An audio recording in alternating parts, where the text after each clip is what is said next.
नमस्कार दोस्तों। आज 8 अगस्त 2025 है और आपके दिमाग में भी ये सवाल आज चल रहा होगा कि इतनी अच्छी रैली के बाद आज बाज़ार क्यों गिरा। तो इस चीज़ को समझने के लिए आज हम एक इकोनॉमिक्स का कॉन्सेप्ट समझेंगे। आपने इन्फ्लेशन के बारे में तो हर बार सुना होगा, पढ़ा, मैंने भी काफ़ी वीडियो बनाई है इन्फ्लेशन के ऊपर, बेसिकली समझाया भी है आपको। आज हम बात करेंगे डिफ्लेशन के बारे में। अब ये कब हमारे बाज़ारों को हिट करती है और कब ये ज़्यादा अपना इम्प्रिकेशन हमारी इकोनॉमी पे दिखाएगी। सबसे बड़ा इम्पैक्ट इसका ये पड़ेगा कि जो आपकी टोटल जीडीपी अभी जो ग्रोथ हो रही है, आपकी जीडीपी की जो ग्रोथ रेट है वो ऑलमोस्ट आप दिखा रहे हो 6.4 6.5 है। अगर ये आपका एक्सपोर्ट जो हो रहा है अमेरिका के साथ, जो बात चल रही है कि वो हॉल्ट हो जाएगा या उन्होंने ट्रेड डील स्टॉप कर दी है, बात करना स्टॉप कर दिया कि जब तक हम बात नहीं करेंगे आगे, तो आपकी जो जीडीपी है वो 6.4 से 6 नंबर पे आ जाएगी या 5.9 या 5.8 पे आ जाएगी, जो कि आपके लिए एक काफ़ी बड़ा एक डेंट दिखा सकती है आपकी उभरती हुई इकोनॉमी के लिए। अब ये होती क्यों है और कैसे होती है? देखो, डिफ्लेशन होता क्या है? जब सर्विसेज के और गुड्स के प्राइसेस कम हो जाते हैं तो आपके देश में डिफ्लेशन आ जाता है। अब आपका एक सवाल यहाँ पे बड़ा वाजिब सवाल आएगा कि यार अगर रेट कम हो रहे हैं तो वो तो हमारी इकोनॉमी के लिए ठीक है। इसको आगे समझते हैं। एग्जांपल लेते हैं अमेरिका का ही। फॉरेन डिमांड में गिरावट कैसे आएगी? अब ये देखो कि जब अमेरिका जैसे बड़े मार्केट को भारत एक्सपोर्ट कम कर दे या वो वहाँ से वो लेना सामान को बंद कर दे तो उन इंडस्ट्रियों में डिमांड अचानक कम हो जाएगी। अगर डिमांड कम हो जाएगी तो जो माल वो यहाँ से भेजते हैं उसको वहाँ नहीं भेज पाएंगे। तो रिज़ल्ट क्या होगा? रिज़ल्ट ये होगा जो फैक्ट्रियों में प्रोडक्शन है उनको इंडिया में उस चीज़ को घटाना पड़ेगा, जिससे होगा क्या, जो रॉ मटेरियल है उसकी डिमांड भी कम हो जाएगी। अब इसी में दूसरा एग्जांपल मैं ऐड करता हूँ आपके लिए, दूसरा पॉइंट, कि अगर आपने कोई चीज़ बनाई, अब वो अमेरिका ने लेने से मना कर दिया, इमीडिएटली आपके पास कोई बायर नहीं है, तो वो आपका जो मटेरियल बना हुआ है वो कहाँ आएगा? वो आएगा आपकी कंट्री में वापस, या आपकी कंट्री में ही रहेगा। क्यों रहेगा? तो आपके देश में उसकी जो सप्लाई है वो एक्सेस हो जाएगी। एक्सपोर्ट के लिए माल, देखो, एक्सपोर्ट के लिए बना जो माल था वो डोमेस्टिक मार्केट में आ गया, तो सप्लाई तो ज़्यादा हो गई लेकिन डिमांड नहीं बढ़ेगी। क्यों नहीं बढ़ेगी? क्यों? आपने एक्सपोर्ट के लिए माल बनाया था और उसकी जो डिमांड थी वो उनके अकॉर्डिंग थी। अब वो सारा माल आपके देश में ही रह गया। अब समझ रहे हैं मैं क्या समझाने की कोशिश करने जा रहा हूँ आपको, कि जो आपने माल बनाया वो अमेरिका ने या किसी भी बायर ने लेने से मना कर दिया, सिंपल भाषा में समझते हैं, है ना। अब वो माल आपके देश में वापस आ गया तो आपके पास उस चीज़ की डिमांड जो सप्लाई हो गई बहुत ज़्यादा हो गई, बट जो डिमांड है वो उस तरीके की नहीं है। अब समझिएगा इस तरीके को, इस पॉइंट से अगला इससे फ़र्क क्या पड़ेगा, तो कंपनी को मजबूरन उसकी कीमतें घटानी पड़ेंगी। तो कीमतें क्यों? अगर किसी चीज़ की सप्लाई बहुत ज़्यादा है और डिमांड उसके अकॉर्डिंग नहीं है तो आपको प्राइस घटाने पड़ते हैं, बढ़ा नहीं सकते। प्राइस कब बढ़ते हैं? जब डिमांड बढ़ती है। जब आपके पास सप्लाई ज़्यादा है तो आपके पास डिमांड नहीं है, तो आपको कंपनी को क्या करना पड़ेगा? रिजल्ट उसको बेचने के लिए कीमतों को मजबूरी में घटाना पड़ेगा। तो इससे क्या होगा? प्राइस फॉल होगा। प्राइस फॉल होगा तो क्या होगा? आपका, जो मैं आपको बताया, डिफ्लेशन में प्रेशर पड़ेगा और वो चीज़ बढ़ेगी उसके बाद। तो एक तो पहला पॉइंट ये था। दूसरा इम्पैक्ट क्या पड़ेगा इससे? इनकम और जॉब्स पे इसका काफ़ी ज़्यादा असर पड़ेगा। क्यों पड़ेगा? जो एक्सपोर्ट ओरिएंटेड इंडस्ट्री हैं, जैसे आपकी हो गई textile, pharma, IT, even James हो गए, ज्वेलरीज वाले हो गए। अब इन कंपनी को ऑर्डर अगर आगे से कम मिलेंगे तो एम्प्लॉय की इनकम घटेगी। अगर एम्प्लॉय की इनकम कम होगी तो कंपनी जो है वो ले ऑफ करना शुरू कर देगी, मतलब लोगों को निकालना शुरू कर देगी। जब अब होगा क्या? जब आपका पैसा ही नहीं होगा तो आप कम खर्चा करोगे। जब लोग कम खर्चा करने लगेंगे तो डिमांड घटेगी। जब डिमांड घटेगी तो प्राइस ऑलरेडी नीचे आ रहा है। अब आपको वो पहला पॉइंट इस पॉइंट से रिलेट कर सकते हो। जब आप ले ऑफ करोगे इतने सारे मटेरियल वाले एम्प्लॉयज़ को, क्योंकि आपकी डिमांड नहीं है, आपके पास सप्लाई पहले से बहुत ज़्यादा पड़ी है, तो आपने रेट कम किया। जब आपने रेट कम किया, तब रेट कम कर रहे हो तो लोगों के पास जॉब है नहीं। जब लोगों के पास जॉब नहीं है तो वो खरीदेंगे नहीं तो आपका सामान ख़राब हो जाएगा। सामान ख़राब होने के चक्कर में आप उसके रेट्स कम करोगे। वो कम कर रहे हैं, उनके पास पैसा है नहीं, तो डिमांड और प्राइस भी कम हो रहा है और साथ साथ डिमांड भी उस चीज़ की कम हो रही है, तो दैट इज़ कॉल्ड डिफ्लेशनर।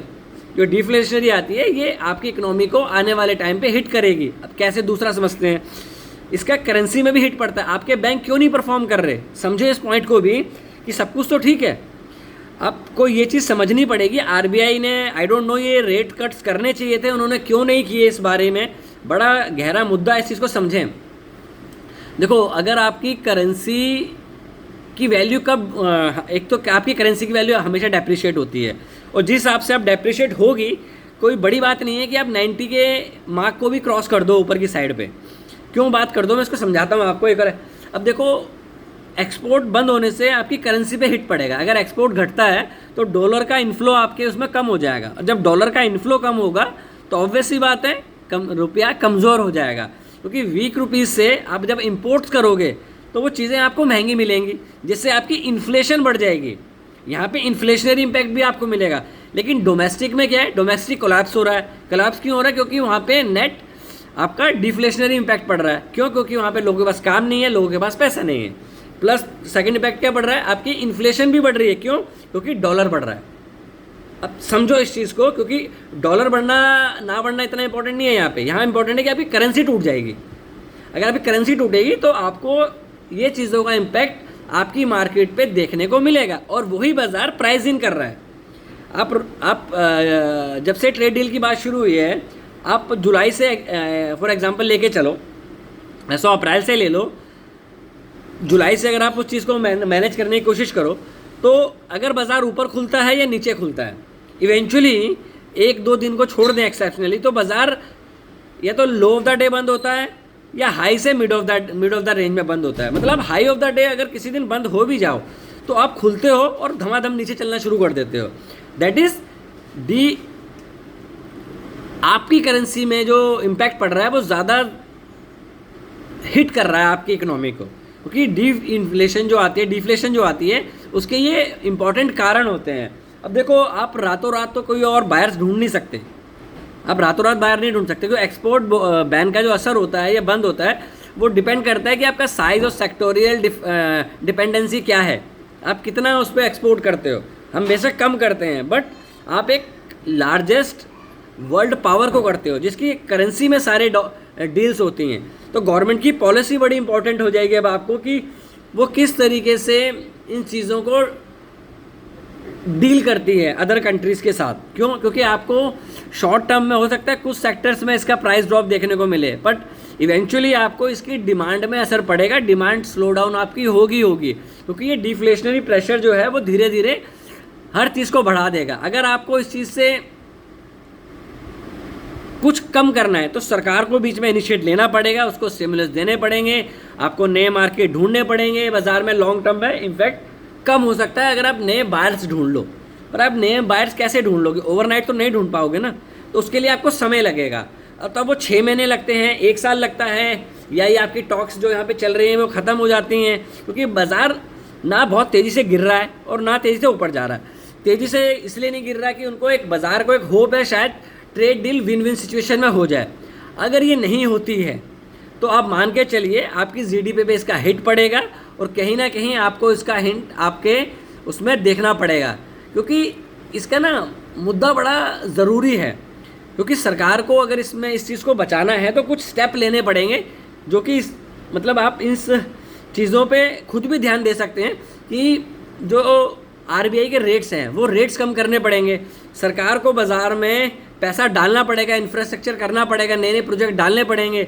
अभी जो टैक्स में कटौती करी थी और टैक्स में कटौती करने में जीएसटी आपको कम करना पड़ेगा, आपको नई डिमांड चेन अलग कंट्रीज़ में डालनी पड़ेगी, वहाँ प्रमोशन करनी पड़ेगी एक्सपोर्ट की, तब जाके आप डिफ्लेशन से बच सकते हो। तो ये मुद्दा छोटा नहीं है, क्योंकि कंपनियों के मुनाफे घट जाते हैं। अब हर बार कंपनी क्या बोलती है, अगले 6 महीने में सब ठीक हो जाएगा। या देखो अगर आप बोलोगे ना अगले हफ्ते ठीक हो जाएगा, तो कंपनी जो आपके एंकर्स हैं या कंपनी के शेयर होल्डर पूछने लगे थे, अभी तो कंपनी ने बोला 6 महीने में एक हफ्ते में ठीक हो जाएगा, तो कंपनी भी एक सेफर साइड लेके चलती है कि 6 महीने में ठीक हो जाएगा। मुझे नहीं लगता कि अगर ट्रेड डील्स फाइनलाइज नहीं होती है तो आपको कंपनी को नुकसान होगा। मोस्टली कंपनीज़ को जो इस तरीके के डील्स में डिपेंडेंट हैं, दूसरा क्या होगा कि कंपनी को मुनाफा घटेगा तो आपकी जॉब्स जाएंगी तो आपकी जो प्राइसिंग पावर है वो कम होगी। आप 1,40,00,000 जनता हो, आपकी प्राइसिंग पावर है, बट जब आपके नौकरी नहीं होगी तो प्राइसिंग पावर क्या कर लोगे?